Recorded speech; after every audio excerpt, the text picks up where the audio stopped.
help support my channel. I have merch with terrible dinosaur puns on it, and I also have a Patreon where I have giveaways every 4 months. Speaking of Patreon giveaways, I'm currently holding yet another one, so if you would like your chance to win one of these cute little guys, a custom one of your choosing, just head on over to my Patreon. Best of luck!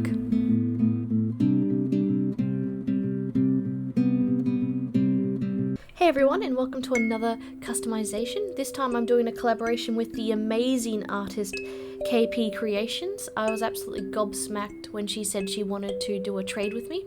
So what she requested was a Hyper Utahraptor from the Isles done in primal carnage colours.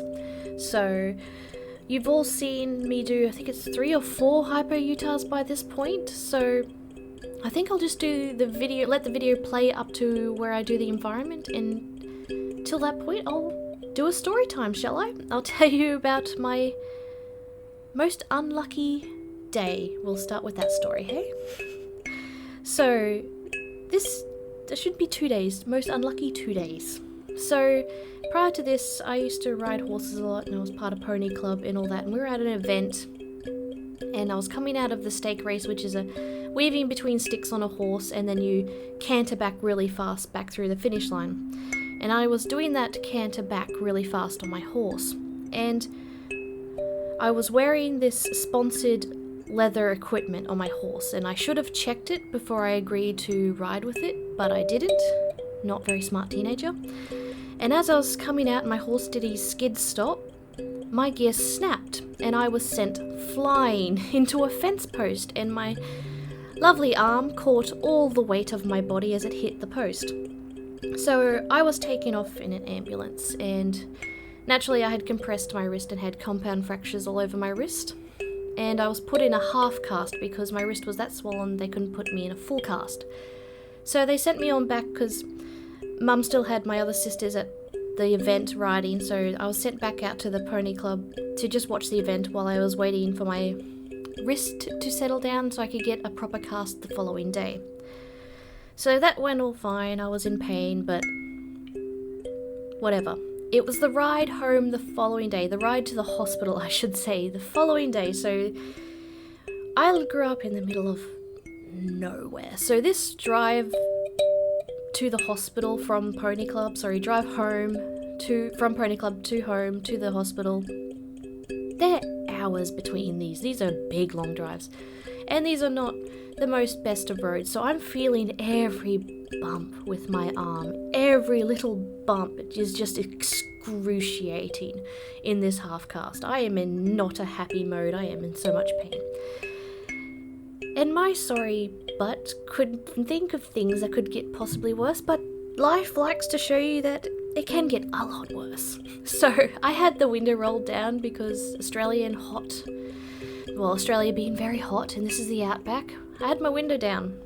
And lo and behold, my luck, a paper wasp flew in the window as I was sulking to myself about how horrible life is and my arm hurt so much. This paper wasp landed on my eyelid and stung it. And for those of you who know paper wasps, their pain is excruciating. They are a nasty sting. And they can keep on stinging if they want. They don't die once they sting you once. But thankfully this one only stung me once, but it was still on my eye. And my poor mum, still driving with a horse float on the back, was like, okay, sorry sweetie, hang on, I'll just reach in the back. So she reaches behind her into the esky and just grabs anything cold to put on my eye while she looks for a safe place to pull over. Anything cold in that esky. And she grabs the first thing that's cold and she just shoves it on my eye. This cold thing was a half-cut orange. So not only did I have compound fractures on my arm, hurting with every bump, paper wasp sting on my eyelid, I now had citrus fruit acid in my eye. Yeah, fun times. So I showed up to the hospital with a really bruised, swollen, nasty red eye, and a half cast on my arm. It was pretty entertaining when I went back to school a couple of days later too, with a giant black eye and a cast on. But yes, life can sometimes give you more than one lemon, and sometimes it can be hard to make lemonade with those lemons. So yeah, that's story number 1. Let's head to story number 2. Hello from future Sweet Foxwings. I've just gotten out of hospital and I can now start editing this video again, so I'm recording this while in a sling. So since we're on the subject of surgeries, I'll tell you my bad luck that has come from me ordering hospital food, because I've had 4 surgeries on my shoulder. So I have an injury to my shoulder that is not getting better, and hopefully this 4th surgery will make it get better, but that's for another day. So usually when I come out of surgery, I'm on all the strong medications. My brain is not at full capacity, to put it lightly. And my 2nd surgery, they decided that it was a good idea to let me order my dinner and my breakfast for the next day. I don't know what I ate that night for dinner because I have no memory. I was very, very, very, very high. But the next day, when I was sobered up, the breakfast was brought in. I had apparently ordered myself a tub of tomato sauce and a tub of yogurt. I can't eat yogurt because I have a slight intolerance to lactose, and for some reason yogurt sets that way off. But this is what my way out of my mind self decided was a good meal to eat, and for some reason the nurses at this private hospital thought, sure, you can have that, sweetie. I was a very sad girl the next day. Can't do much with just a tub of tomato sauce. The yogurt smelt nice though. They did go and get me something else when they realised the mess up that had happened.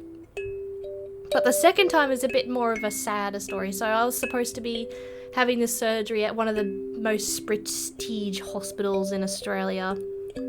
And yeah, it had marble floors. I felt like I was not in an environment I belong in. I'm a country girl, middle class, don't belong in this high-end marbled floor place. No, sir. But I was in this place having surgery in this fancy place. And they don't let you order breakfast, you get what you're given. And of course I had my surgery, so my left arm is completely locked away in this sling and all these bandages. I cannot use it. I only have use of my right arm. And I'm, again, completely off my head on medication, no clue what's going on. And they'd put me on such strong stuff that the next morning I was still very, very out of my mind. So they bring me my food, and I'm starving because of course you have to fast before surgery, and I don't think I ate that night because my surgery went for like 4 or 5 hours or something, so I didn't really wake up properly. So yeah, my breakfast comes in. First things first, before I can even pull the medical lid off my plate with my one arm, I burn my arm on the plate because it was that hot. So I begin to well up with tears because again, I'm not quite fully there in the brain yet, so things are affecting me a lot more than they should have. Pop the lid off my meal. None of my food is cut up, which is not a big deal if you have 2 arms, but when you have 1 arm and you're not in your right mind enough to be able to coordinate that right arm, that means that food is now impossible to eat.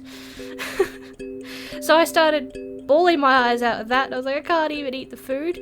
Yes, I could have called the nurses, but again, I'm out of my mind. I don't know to think of the button. So yes, I just have a cry, suck it up, go, well, at least I have coffee. So I turn to my coffee. It's not made. It's in different little capsules and packets. I win with the milk pod. I managed to open that with one hand. I don't know how I did that, but I managed it. Got the milk in the cup. Turned to my pack of sugar. Decided to tear it with my teeth, but because I'm on all these different medications, it also makes you drool a lot. So the moment I put this paper to my mouth, all this drooled over the sugar packet, making the sugar a solid substance and sealing the packet even further shut. Meaning I could not have coffee. So imagine my poor husband then coming into the room to seeing his wife bawling her eyes out with a drooling packet of sugar hanging from her mouth, because it's also stuck to her lip now. Bawling her eyes out that she can't eat. He was kind enough to cut up my food for me, but I'm a tourist. I am very, very stubborn, so I refused to eat, and I instead opted to have his Gatorade, and he had my breakfast. This surgery though, was actually really good. It's not one of those high-end yoppy hotels. This was a normal private hospital, and they actually gave you a menu, and they didn't let you order until you're proper sober. So when I came out of surgery, after my 5-hour surgery, they actually had pre-ordered me sandwiches and some fruit for me to choose for myself, and then the next day I got given a menu and was able to order my own food. So yeah, this last hospital, yous get 10 out of 10 for me. Yous aren't claiming to be high-end, but you seemed more high-end than the high-end one. And I liked that you didn't have marbled floors. It seemed like a over expense not needed. So yes, we're getting very close with the paint job on this Hyper Utah. You can see that I'm doing the primal carnage colours now. So I'll pop up a reference here of the colours that she's requested. They're quite beautiful colours. Unusual for me to do because I'm used to having like not as pointy and straight lines, but I have to get better at it because nature does have these pointy and straight lines like zebras and stuff, so I have to get much more better at making them look natural. So this is a good opportunity for me to practice and also make more brighter colours look natural as well. So I haven't played the Primal Carnage game yet. It looks fantastic. I must play it at some point. Do any of you guys play it?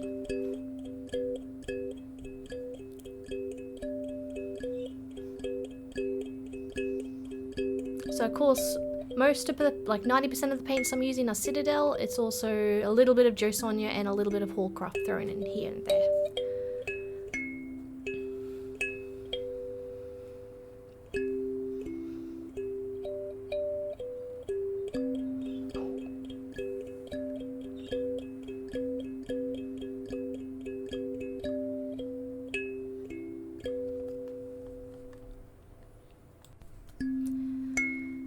So while we wait for this paint job to happen and I've told my story times, I'll tell you a bit about Kaypea's artwork. So I'll show you a bunch of her artwork on screen now because she does absolutely stunning work. I'm in love with her Wendigo. I really want one of my own. It was very hard when she asked what I wanted her to make me in return. It was really hard to say no to the Wendigo. I really still want the Wendigo, but you'll have to wait and see what I asked her to make me instead. I'm pretty sure 90% of you can guess anyway, because I kind of have a theme going with what I get people to make me. But yes, she's an absolutely astonishingly amazing artist. Back when I was a 100% creature maker, she is a way up there with the high-end creature makers, and she was one of the people I idolized, like, oh, one day I hope to get to her level. And yeah, since I started making these environment trophies and stuff, she sort of stepped into my comments and was like, hey, want to trade with me? And I had to slap myself a few times. I was like, girl, I've been aiming for your bar for years, and here you are sliding into my DMs going, want to trade? I still don't know how. I am super, super honored. Like, she's an outstanding creature artist. She's amazing. And that Wendigo. Sorry, I really love Wendigos, and that Wendigo is just like perfection to me. Mwah.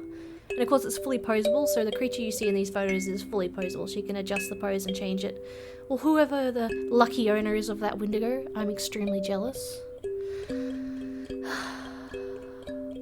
Anyway, onto the paint job. You can see I'm using a slightly darker grey here just to darken up some shadowy areas and bring out a bit more of the muscle tone before I start bringing in the wash. It's a kind of a nice thing to add just to get different tones into the overall general tones of the colour, if that makes sense at all.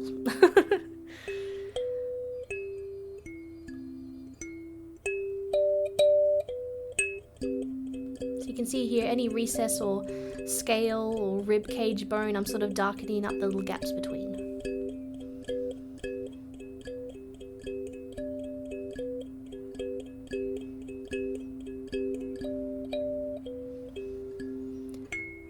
Now, I don't know what was going through my head to repaint this mouth because Rebor's mouths on their models are always so beautiful. I don't know why I decided I could do a better job. I think I did an okay job, but I still think it would have looked way better if I had left the mouth as it was originally painted, but alas, I don't know where my head was at. I have an excuse now because I'm fresh out of surgery, but I did this sculpture before I went into surgery, so... What were you doing, past self? Wasn't Rebor's mouth good enough? I don't know. Oh well.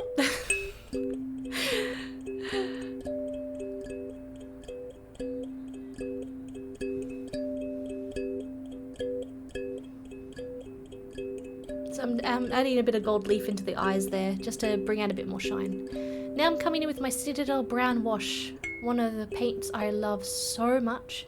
It just takes an average looking sculpture and just makes it look so much better. I love my washes. Cannot tell you how much they can upgrade the quality of your piece. Just a simple little trick. Washes.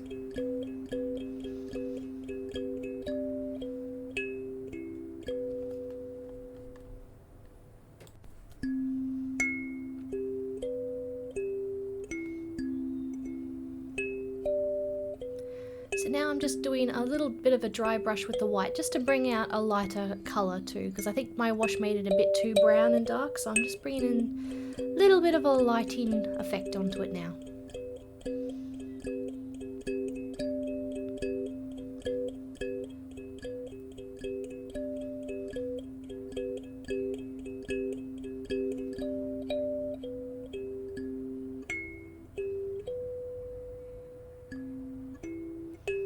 Now the Liquitex varnish, which I'll be using on the mouth, the eyes and the claws.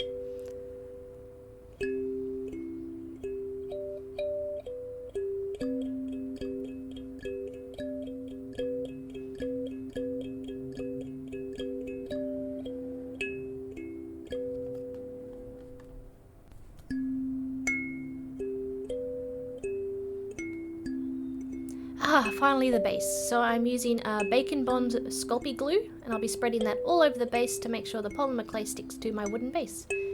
These wooden bases were made by my loving dad, thank you. And I've just rolled my sheets of polymer clay through the pasta maker, and I'm just laying them out generally flat over the whole piece, and I've bulked out a rock shape with some tin foil. So I've smoothed all the clay out, and now I'm using the Raptor base because it has a nice little metal pin in it, and I'm cutting out some room for it. Might as well use it since it's already strong. Now I'm sort of eyeing where the river should go, because I want a river in the scene. Because the person I'm training with asked for sort of a foresty scene, so I still haven't added that many trees into my environments yet, so this will be the first time I'm adding a proper tree. Yes, forests have more than one tree, but don't want to push the limits too far with my skills just yet. I want to see if I can make a tree at all. So here I'm just carving out the river and smoothing out the edges of the river. And I'll run some Bacon Bond along the edge of the river too, just to make sure the clay has a good seal on it before I add resin later.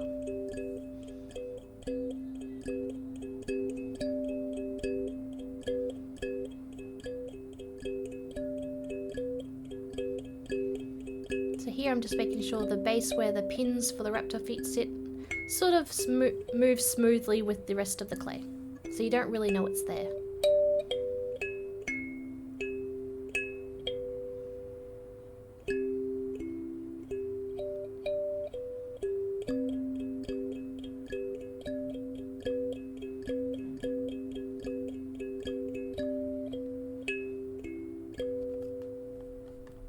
You can see here I'm bulking out the river side of the riverbed a bit more now.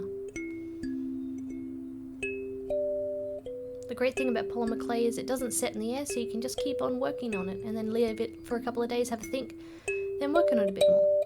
So here I'm making sure the plaque will fit where I want the plaque to sit.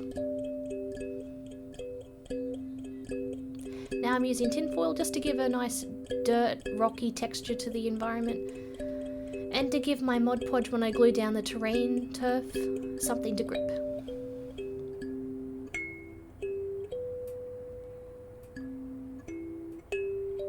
The plaque still fits, so we're ready to bake very, very soon. Just carving out the rock a bit more so I know where to paint the rock.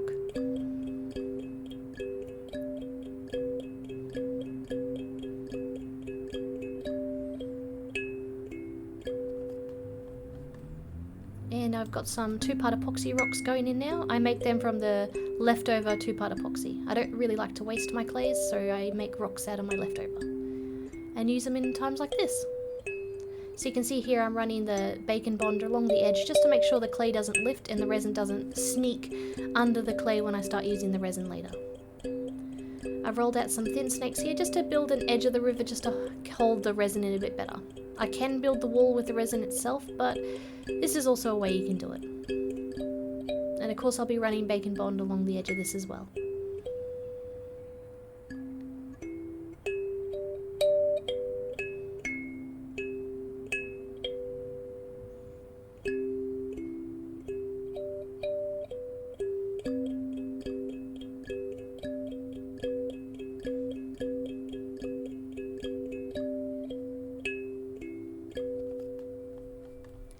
So it's all baked now in the oven, and I'm coming in with my Josonia for the brown earth now. So I've got like a nice ready brown coming in for the water base. I'm sort of channeling my childhood here. I grew up in a sort of volcanic sort of rainforest area, and they had red mud from the old volcanoes that used to be there. Very fertile soil and stains your skin very easily. So I've come in with a very nice cream tone now to lighten it up as well. So I'm kind of making this set based on the rainforest I grew up around far north Queensland, if that makes sense. Tropical volcanic rainforest. Now I'm coming in with a nice deep green to go under the terrain turf. Turf, not I need a f, not a th.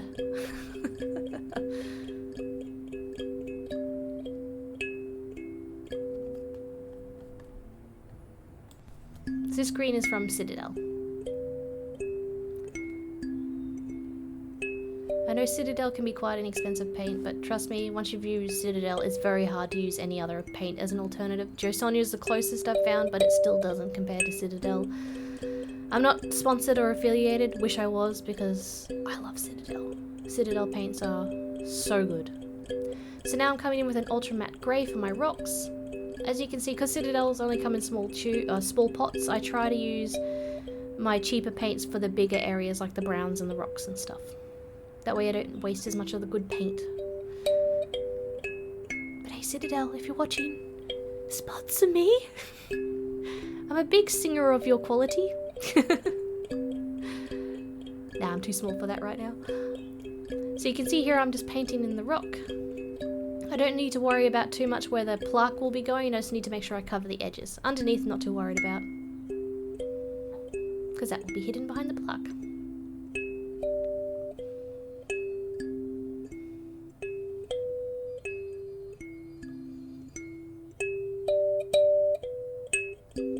So now I'm just going in randomly where the random bits of clay or wood will look a bit higher than the rest of the base, and I'm just painting them grey.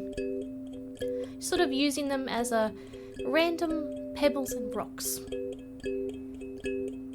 So now I'm coming in with my washes. I'm using a green wash on the rocks actually. Since this is sort of deep within the forest I'm trying to imagine, so I'm giving it more of a green shadow.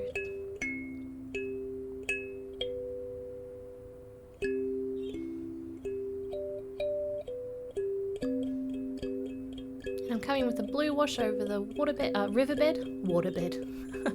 riverbed. To give it a nice undertone of blue.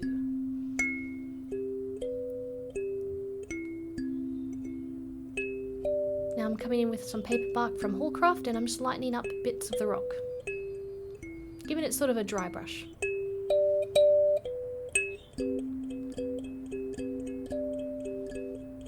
Now I'm doing the same to the riverbed just to give a sort of speed to the river, so there's a bit more of a flow happening. This will translate better once I actually pour the resin in. And I'm going in with a brown wash now just to darken it a bit more. Trying to add some depth to the river. Now it's Mod Podge time, so I've just got a glue brush and I'm just dabbing that everywhere so I can add the terrain over the top of it very soon. You may wonder why I paint green under this if I'm just covering it in Mod Podge and terrain turf. It's because the green does show through a bit. If I want the ground to look muddy, I'll paint the ground brown before I add the terrain. It does show up underneath the terrain a little bit. So it does add to the overall effect having the ground painted, then adding the terrain. So you can see here, I'm just sprinkling it on.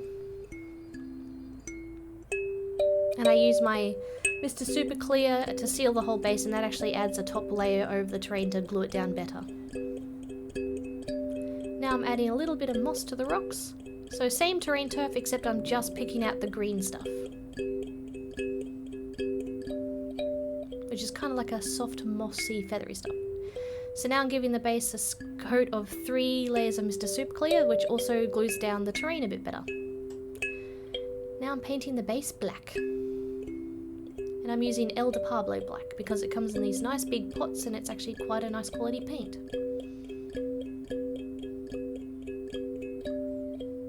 Nice and thick, so it sort of fills up the wood grain a bit. Makes the base nice and smooth. So now I'm using my Liquitex varnish just to varnish the base all shiny.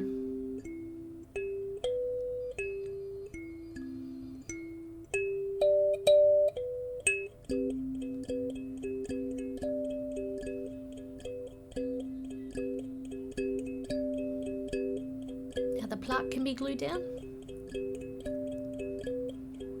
These plaques are of course computer lasered. Now I'm attempting the tree. This is the first time I'm building a tree for the environment.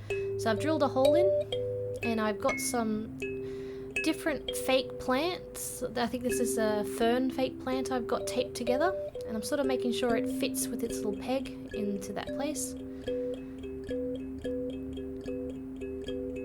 And I've got another fake plant over there to build sort of a different kind of plant. I'm not very good on my flora. But now I've got the 2-part epoxy going and I'm sort of sculpting those different fake plants together and building like a trunk. I'm sort of making this up as I go because I've never had to sculpt trees before. This is a first for me. The fake plants themselves actually have wires in their branches, so I'm actually able to pose this tree, and in theory it should hopefully work. I'm letting the 2-part epoxy set now, and while it does that I'm gluing down some wire that's covered in this sort of green paper, so great for vines, I figured. So I've theorized that this plant, this little spiky plant here, has different vine roots growing out of it, and some of them are flowing out of the river. That's what I have going on in my head right now. So I'm just super gluing them all down, and then I'll come in and trim the vines down and sort of bend them in a way that they're flowing down the river.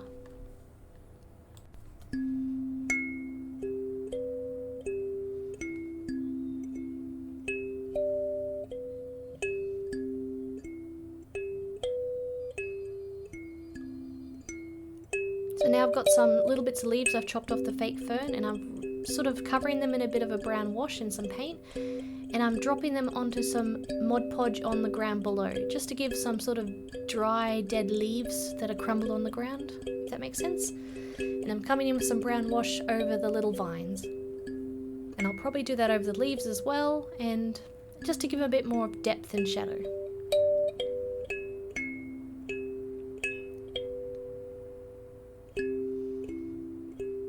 Now I'm just playing around with the idea of some other plants, and as I like them I'll glue them in.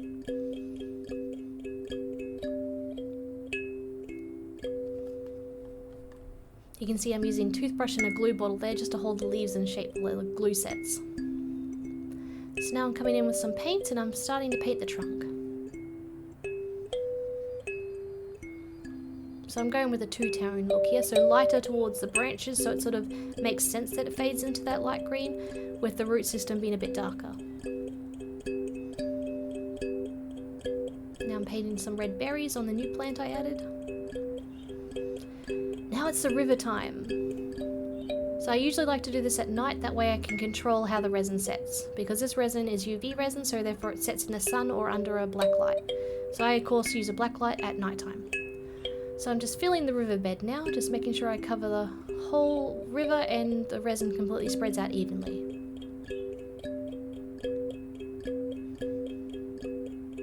And then I'm using using my black light. And I'm also using a tool just to push the different vines into the river to make sure they stay in.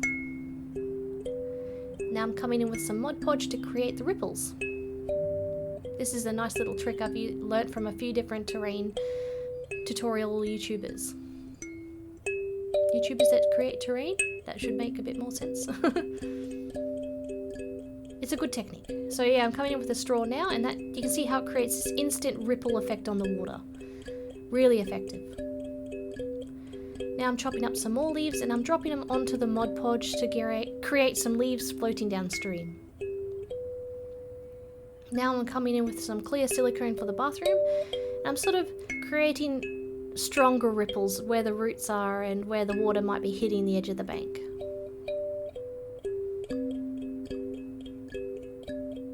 Now I'm peeling off the plaque protection and we're done. This is my primal carnage Hyper Utahraptor for Kaypea's creations. I really hope she likes it. I think she does because she's already received it by this point. And I can't wait to see what she creates for me. Definitely head on over to her channel for when she releases her unboxing video and her creation of my piece. Thank you all for watching, and I'll see you all in the next one. Bye bye!